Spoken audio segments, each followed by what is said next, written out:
Sunday afternoon கொஞ்சம் வெளியில போற வேலை இருந்துச்சு. அதான் கிளம்பிட்டோம். எங்க கிளம்பிட்டோம்னு பாக்குறீங்களா? ஒரு ஃபங்க்ஷன் தாங்க கிளம்பிட்டோம். காது குத்து ஃபங்க்ஷன். நம்ம வீட்டுக்கு பக்கத்துல தாங்க அந்த ஃபங்க்ஷன். கிளம்பி போய் அங்க எல்லாத்துக்கூடயும் கொஞ்ச நேரம் நியாயம் பேசிட்டு நேரா சாப்பிட போயிட்டோம். என்னென்னன்னா பிரியாணி, கிரேவி நிறைய போட்டிருந்தாங்க.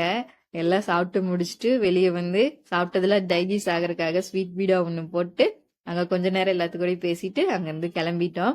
எங்க போறோம்னு பாத்தீங்கன்னா அம்மா வீட்டுக்கு தான். சண்டே அம்மா வீட்டுக்கு போகாம நம்மளுக்கு சண்டே போகவே போகாது. போய் அம்மா கூட கொஞ்ச நேரம் நியாயம் பேசிட்டு அம்மா அப்பா தம்பி எல்லாத்துக்கூடயும் கொஞ்ச நேரம் பேசிட்டு விளையாடிட்டு அம்மா கையால சூடா ஒரு டீ போட்டு குடிச்சிட்டு அங்கிருந்து நம்ம ஆபீஸ் கிளம்பிட்டோம். ஆபீஸும் அம்மா வீடு பக்கம் பக்கம் தான். அங்க போய் ஆபீஸ்ல கொஞ்சம் சின்ன சின்ன வேலைகள் எல்லாம் இருந்துச்சு. எல்லாம் முடிச்சிட்டு அங்க இருந்து வீட்டுக்கு கிளம்பிட்டோங்க. எங்களுக்கு சண்டே இப்படிதான் போச்சு. உங்களுக்கு சண்டே எப்படி போச்சு? நீங்க என்னென்ன பண்ணீங்க? எங்கெங்க போனீங்கங்கிறத எனக்கு கமெண்ட் பண்ணுங்க. கூடவே என்னோட வீடியோ பிடிச்சிருந்தா லைக் பண்ணுங்க, ஷேர் பண்ணுங்க, சப்ஸ்கிரைப் பண்ணுங்க. நாளைக்கு இன்னொரு வீடியோல பார்க்கலாம். பாய்.